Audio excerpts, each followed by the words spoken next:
Hello प्यारे बच्चों, नमस्कार सभी को। स्वागत है आप सभी का हमारे YouTube चैनल वर्टेक्स स्कॉलर में। कल हम लोग पढ़ाई किए थे कल के क्लास में स्वर वर्ण के बारे में, मात्रा में जो यूज होता है। आज हम लोग पढ़ेंगे व्यंजन वर्ण के बारे में। आज इसके बारे में हम लोग समझेंगे और उम्मीद है कि 15 से 20 क्लास जाते तक आप लोगों को हिंदी पढ़ना और लिखना बहुत अच्छे तरीके से आ जाएगा। तो आइए हम लोग आज शुरू करते हैं व्यंजन वर्ण के बारे में। तो सबसे पहले हम लोग वर्ण को देखते हैं। वर्ण प्यारे बच्चों उसे कहा जाता है जो सबसे छोटी इकाई होती है, उससे छोटा उस अक्षर को नहीं किया जा सकता, उसे कहते हैं वर्ण। हम लोग पढ़ेंगे आज व्यंजन वर्ण के बारे में। आइए शुरुआत करते हैं। व्यंजन को 5-5 के जोड़े में ऐसा बनाया गया जो एक ही तरह की आवाज वाले वर्ण हैं, उन्हें 5-5 के जोड़े में सजा दिया गया है, सुटेबल रखा गया है। आइए शुरुआत करते हैं। तो सबसे पहला वर्ण होता है व्यंजन का, वो होता है हमारा। तो सबसे पहला वर्ण जो होता है व्यंजन का वो होता है हमारा क। इसे आप लोग ध्यान से देखते भी चलेंगे कि कैसे लिखा जा रहा है। दूसरा वर्ड होता है इसका ख। ख लिखने के लिए हम लोग इस तरह से ऐसे लिख देंगे, ख होता है। इसके बाद होता है ग। इसके बाद चौथा वर्ड होता है घ। ऐसे लिख करके ऐसे बनाया जाता है। फिर होता है अंग। इस तरह से दूसरे लाइन में आ जाते हैं। च वर्ड इसको बोला जाता है। च, छतरी वाला छ।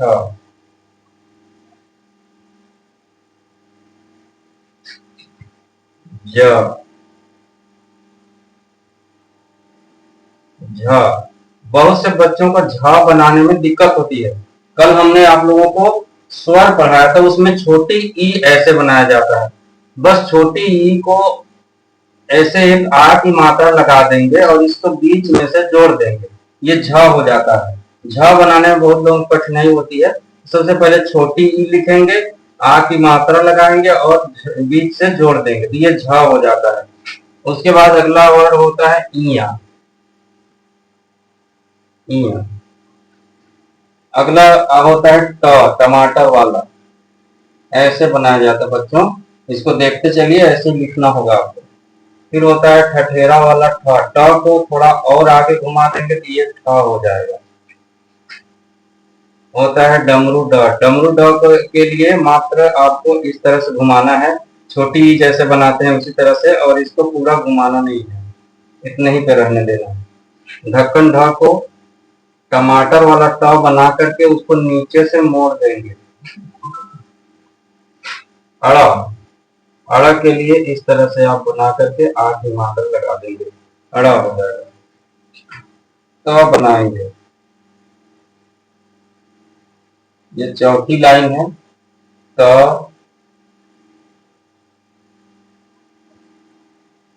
थर्मस वाला थ, दवात वाला द, ऐसे निकलेगा। धनुष वाला ध, नल वाला न। अगला होता है पतंग वाला प। फ में थोड़ा आगे बढ़ा देंगे तो ये हो जाएगा फ। ब, बकरी वाला ब।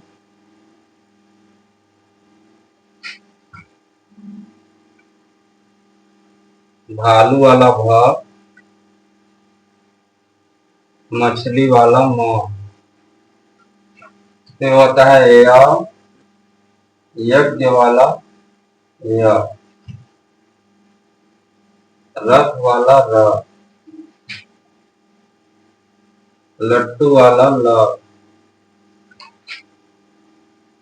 वट वृक्ष वाला व।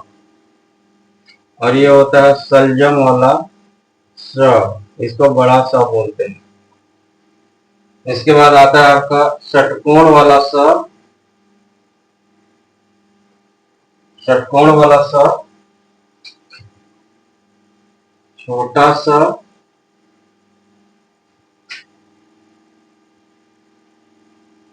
हाँ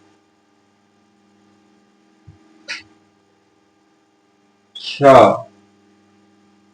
छ बनाने के लिए आपको यहां से सबसे पहले बना के दिखा देते हैं आपको। सबसे पहले आपको ऐसे बनाना है, आ की मात्रा यहां से लेके जाना है, सबसे पहले ऊपर मोड़ देना है, यहां से फिर निकालना है और ऐसे उल्टा घुमा देना है, छ बन जाएगा। त्र के लिए आपको ऐसे लाइन खींचना है, त्र ऐसे बनाना है, त्र इस तरह से भी बन सकता है या आप इस तरह से भी बना सकते हैं, त्र। फिर आगे आता है आपका ज्ञ। ज्ञ के लिए इस तरह से ये हो गया आपका ज्ञ। इसके बाद कुछ दो वर्णों को मिला करके बनाए जाते हैं वर्ण, वो व्यंजन के अंतर्गत ही आते हैं, लेकिन व्यंजन के दो वर्णों से मिलकर के बने होते हैं। जैसे श्र,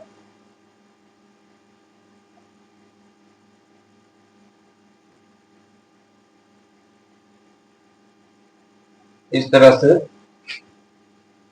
उसके बाद होता है एक ड़, ड़ होता है और एक ढ होता है,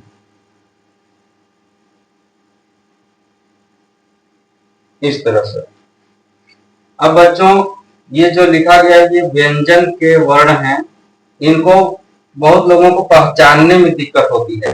तो पहचानने में दिक्कत होती है तो हम लोग याद करेंगे तो सबसे पहले ये पांच पांच के जो बांटे गए हैं पांच पांच के भाग में, तो सबसे पहले हम लोग पहली लाइन को याद करेंगे। ये क है, ख है, ग है, घ है, अंग है, ऐसे रट लेते हैं बच्चे, याद हो जाता है, लेकिन उनको पूर्ण रूप से याद नहीं हो पाता।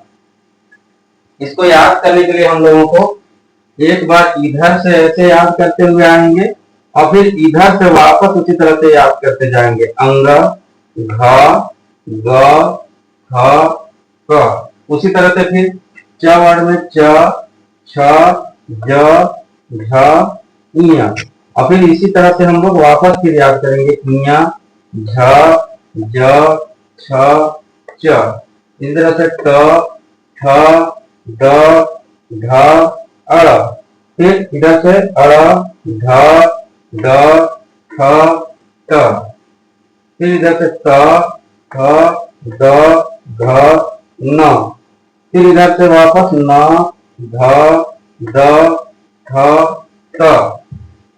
फिर से इधर से प, फ, ब, भ, म। इधर से वापस म, भ, ब, ख, प। य, र, ल, व, बड़ा सा, बड़ा सा, व, ल, र, य। यहाँ से फिर षटकोण सा, छोटा सा, ह, छ, त्र। फिर इधर से त्र, छ, ह, छोटा सा, षटकोण सा, ज्ञान, स्र, ड़, ढ़। इस तरह से याद करने से आपका उल्टा सीधा याद करने से आपके अक्षरों की पहचान भी हो जाएगी, आपको याद भी हो जाएगा, और आगे जब भी कभी हिंदी पढ़ेंगे तो आपको अक्षरों का पहचान रहेगा, तो आप मिला करके उसको पढ़ सकते हैं। इसी तरह से अगर आपको इधर से याद हो जाएगा, सभी व्यंजन याद हो जाएंगे, तो आप ये वाली लाइन भी ट्राई कर सकते हैं। क, च, त, त, प, य, षटकोण स। फिर इधर से ऐसे याद कर सकते हैं, इधर से ऐसे, इधर से ऐसे, फिर इधर से ऐसे याद कर सकते हैं, इधर से ऐसे याद कर सकते हैं, ताकि कोई तो इस तरह से हम लोग याद कर सकते हैं। ऊपर से नीचे की ओर, बाएं से दाएं की ओर, दाएं से बाएं की ओर, नीचे से ऊपर की ओर, ऊपर से नीचे की ओर, हम लोग इतना तैयारी कर देंगे, इसको इतना रिपीट कर देंगे कि हमें एक भी व्यंजन भूलेगा नहीं। बहुत से बच्चों को यहाँ तक बड़ी आसानी से याद हो जाता है, धीरे धीरे यहाँ तक याद हो जाता है, थोड़ा मेहनत करके यहाँ तक याद हो जाता है, न तक याद हो जाता है। उसके बाद इधर में उन लोगों को कठिनाई होने लगती है। जैसे कुछ अक्षर हैं, जैसे कि उनको ये अक्षर बनाने में दिक्कत होती है, झ बनाने में दिक्कत होती है, उसके बाद ध बनाने में दिक्कत होता है। थोड़ी सी परेशानी ये होता है कि कुछ व्यंजन ऐसे हैं जो कि दोनों एक ही तरह दिखते हैं, जैसे घ है और ध है, दोनों एक ही तरह है, बहुत माइनर अंतर है इसमें, बहुत हल्का अंतर है। उसी तरह से भ में और म में बहुत थोड़ा सा अंतर है। उसी तरह से ट में और ढ में बहुत हल्का अंतर है। तो इन सभी का ध्यान रखेंगे, हम लोग इस तरह से पहचान कर लेंगे तो हमें लिखने में कोई दिक्कत नहीं होगी। तो आज के लिए बच्चों इतना ही। कल के क्लास में आप लोगों ने देखा था स्वर के बारे में, और आज आप लोगों ने देखा व्यंजन के बारे में। अगर आपने कल का वीडियो नहीं देखा है तो हमारे चैनल पे जाकर के पहला वीडियो आप देख सकते हैं। और आज का आपने क्लास किया, इसमें आप लोगों को अगर कोई दिक्कत होगी तो हमें कमेंट कर सकते हैं, कोई परेशानी होगी तो कमेंट कर सकते हैं। कमेंट करके बताइए हमें, हमारी भी वीडियो बनाने में सुधार होगा और आपका भी हम जवाब रिप्लाई लिख करके देंगे। और हमारे चैनल को सब्सक्राइब कीजिए, वीडियो को लाइक शेयर कीजिए और अपने जरूरतमंद दोस्तों तक भेजिए। बहुत बहुत धन्यवाद। जय हिंद।